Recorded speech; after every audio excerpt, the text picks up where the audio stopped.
जय हिंद दोस्तों, हमारे यूट्यूब चैनल में आप सभी का एक बार फिर से स्वागत है। तो दोस्तों, आज हम संविधान सभा की जो प्रस्तावना है, प्रस्तावना के भाग संख्या दूसरे को देखेंगे। इससे पहले हमने प्रस्तावना का भाग संख्या पहला करा दिए हैं। उससे महत्वपूर्ण प्रश्नों को हमने 20 प्रश्नों को कराए हैं। अगर आपने उस वीडियो को नहीं देखा है तो हमारे प्ले लिस्ट में जा करके आप उस वीडियो को जरूर देख लीजिएगा। इसका लिंक मैं डिस्क्रिप्शन में दे दूंगा, वहाँ से भी आप जा करके उस वीडियो को जरूर देख लीजिएगा। ठीक है, तो चलिए हम आज के इस वीडियो को शुरू करते हैं। तो आज का पहला प्रश्न आपके सामने है। भारतीय संविधान की जो प्रस्तावना के अनुसार भारत के शासन की सर्वोच्च सत्ता किसमें निहित है? तो इसका सही जवाब हो जाएगा दोस्तों यहाँ पे पहले का, यहाँ पे ए हो जाएगा, यहाँ पे जनता में निहित है। राइट आंसर यहाँ पे हो जाएगा पहले का ए हो जाएगा दोस्तों। अगले प्रश्न को देखते हैं। दूसरा प्रश्न दिया है, भारत के संप्रभुता, एकता तथा अखंडता को अक्षुण्ण बनाए रखने तथा उसकी रक्षा करने का प्रावधान किया गया है। तो इसका किसमें प्रावधान किया गया है? ठीक है, संप्रभुता, एकता और अखंडता, ये सब चीज़ें कहाँ पर मौजूद हैं? इसका सही जवाब हो जाएगा दोस्तों यहाँ पर ये हो जाएगा, प्रस्तावना में ये सभी चीज़ें मौजूद हैं, संप्रभुता, एकता तथा अखंडता शब्द। ठीक है, आप अगर संविधान की प्रस्तावना को पढ़ेंगे तो इन शब्दों को आप वहाँ पर देखेंगे। ठीक है, इसका राइट आंसर हो जाएगा दूसरे का ए हो जाएगा दोस्तों। अगले प्रश्न को देखते हैं। भारतीय संविधान की प्रस्तावना में जिन आदर्शों एवं उद्देश्यों की रूपरेखा दी गई है उनके आगे जो व्याख्या की गई है, तो आगे की व्याख्या क्या है? ठीक है, तो इसका सही जवाब हो जाएगा यहाँ पे दोस्तों तीसरे का, यहाँ पे सही आंसर सी हो जाएगा दोस्तों। इसका आंसर हो जाएगा सी, मूल अधिकार, राज्य के नीति निषेध सिद्धांत तथा मूल कर्तव्य। यहाँ पे थोड़ा सा मिस्टेक हो गया यहाँ पे। ठीक है, राज्य यहाँ पे होना चाहिए, तो राज्य के नीति निषेध तत्व जाएगा। ठीक है, राइट आंसर यहाँ पे सी हो जाएगा दोस्तों। अगले प्रश्न को देखते हैं। संविधान सभा में प्रस्तुत उद्देश्य प्रस्ताव में अभिव्यक्ति विचार को भारतीय संविधान के किस भाग में पूर्णतः शामिल किया गया है? तो इसका सही जवाब हो जाएगा दोस्तों यहाँ पे, इसका राइट आंसर ए हो जाएगा दोस्तों, प्रस्तावना में इसको शामिल किया गया। राइट आंसर यहाँ पे 4 का ए हो जाएगा दोस्तों। अगले प्रश्न को देखते हैं। किन उद्देश्यों को भारतीय संविधान उद्घोषित नहीं करता है?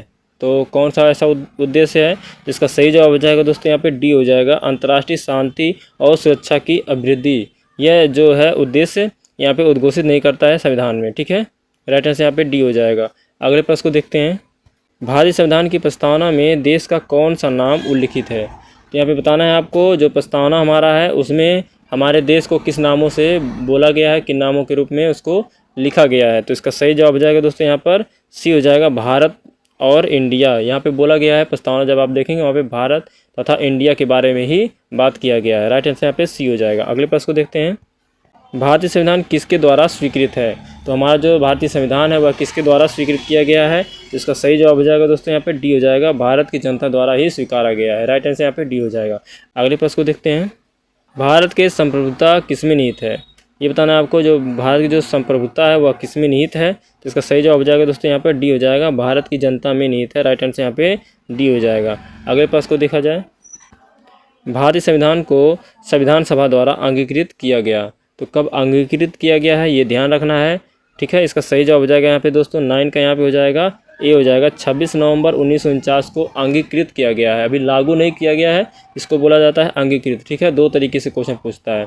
यहाँ पे अंगीकृत पूछा है तो इसका राइट आंसर यहाँ पे ए हो जाएगा, 26 नवंबर 1949 को। अगला प्रश्न देखते हैं।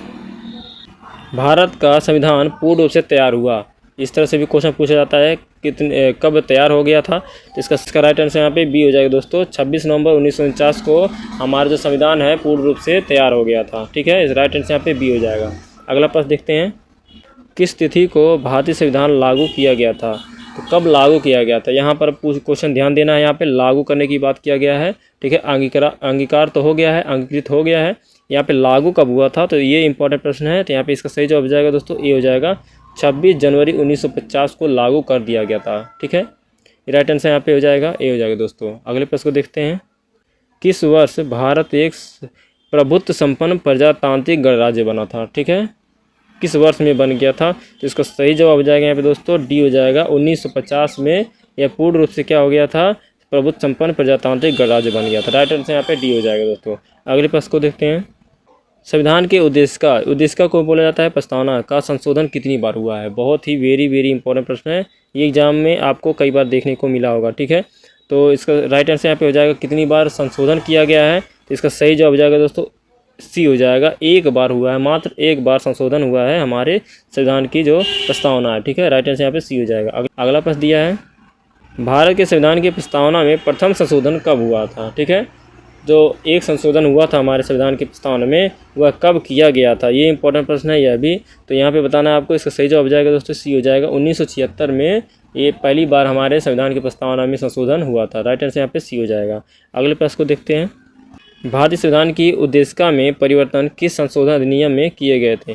तो कौन सा ऐसा संशोधन का अधिनियम था जिसके द्वारा हमारे उद्देशिका यानी प्रस्तावना में संशोधन किया गया था? ठीक है, तो इसका सही जवाब हो जाएगा दोस्तों यहाँ पर, राइट आंसर यहाँ पे सी हो जाएगा दोस्तों। 42वें संविधान संशोधन अधिनियम 1976 के द्वारा ये पूरी तरह से क्या हुआ था, यहाँ पर पहली बार हमारे संविधान के जो प्रस्तावना है उसमें संशोधन किया गया था। ठीक है, और किन संशोधन करके किन वर्डों को जोड़ा गया था आप उसको कमेंट बॉक्स में जरूर बताइएगा, क्योंकि इस चीज़ को मैंने पिछले वीडियो में बता चुके हैं। ठीक है, अगला पद देखते हैं। प्रस्तावना का वह प्रावधान जो सभी वयस्क नागरिकों को मतदान का अधिकार प्रदान करता है कहलाता है? तो कौन सा ऐसा प्रावधान है? तो इसका सही जवाब हो जाएगा दोस्तों यहाँ पर बी हो जाएगा, प्रजातंत्र। क्या हो जाएगा यहाँ पे? राइट आंसर बी हो जाएगा दोस्तों। ठीक है, अगला प्रश्न देखते हैं। भारत के संविधान की प्रस्तावना में समाजवादी और धर्मनिरपेक्ष शब्दों को किस संशोधन द्वारा जोड़ा गया था? बताना है आपको, जो समाजवादी शब्द है और धर्मनिरपेक्ष शब्द है इसको किस संशोधन के द्वारा जोड़ा गया था? तो इसका सही जवाब हो जाएगा दोस्तों यहाँ पर बी हो जाएगा। 42वां जो संविधान संशोधन हुआ था उसी के द्वारा हुआ था, और यह कब हुआ था? 1976 में हुआ था। ठीक है, ध्यान देना है। यही अभी मैं पिछले जो क्वेश्चन है उसमें मैं पूछा हूँ किन शब्दों को जोड़ा गया था, तो ध्यान देना, समाजवादी, धर्मनिरपेक्ष और एक शब्द और है उसको भी आपको बताना है कौन सा ऐसा, और तीसरा कौन सा शब्द था। ठीक है, 1976 में इसे संशोधन करके जोड़ा गया था। राइट आंसर यहाँ पे इसका हो जाएगा 17 का बी हो जाएगा दोस्तों। अगले प्रश्न को देखते हैं। 42वें संविधान संशोधन द्वारा प्रस्तावना में कौन सा शब्द जोड़ा गया था? अब बताना, यहाँ से देखिएगा किस शब्द को यहाँ पे जोड़ा गया था। आपको यहाँ पे इसको छांटना है यहाँ पे। ठीक है, बताना है। अगर आपको तीनों शब्द पता रहेगा तो आप यहाँ से आसानी से उसको बता सकते हैं। तो इसका सही जवाब हो जाएगा दोस्तों सी हो जाएगा, समाजवाद शब्द को जोड़ा गया था। राइट आंसर यहाँ पे सी हो जाएगा। अगला प्रश्न देखते हैं। भारत संविधान के किस भाग में, ठीक है, स्पष्ट रूप से घोषणा की गई है कि भारत एक धर्मनिरपेक्ष राज्य होगा? तो यह कहाँ पर स्पष्ट रूप से बताया गया है कि जो भारत हमारा होगा वह धर्मनिरपेक्ष होगा? ठीक है, तो इसका सही जवाब हो जाएगा दोस्तों यहाँ पे बी हो जाएगा। जो संविधान की जो प्रस्तावना है वहीं पर ये इसको बता दिया गया है कि हमारा जो राष्ट्र होगा, हमारा जो देश होगा वह धर्मनिरपेक्ष होगा। मतलब कि किसी एक पर्टिकुलर धर्म को नहीं मानेगा, अगर मानेगा तो सभी धर्म को बराबर मान्यता देगा। ठीक है, राइट आंसर यहाँ पे इसका हो जाएगा बी हो जाएगा दोस्तों। अगला प्रश्न देखते हैं, 20वां प्रश्न और अंतिम प्रश्न होगा। अंतिम प्रश्न देखते हैं। भारतीय संविधान का प्राधिकार स्रोत कौन सा है? तो हमारा जो स्रोत है वो कौन सा है? तो इसका सही जवाब हो जाएगा दोस्तों यहाँ पर बी हो जाएगा, भारत के लोक हो जाएगा। हमारा जो प्राधिकार, जो प्रारूप हमारा, मतलब यहाँ पे बात किया जाएगा जो फर्स्ट हमारा जो रहेगा स्रोत वो कहाँ से रहेगा? वो भारत के लोक से रहेगा।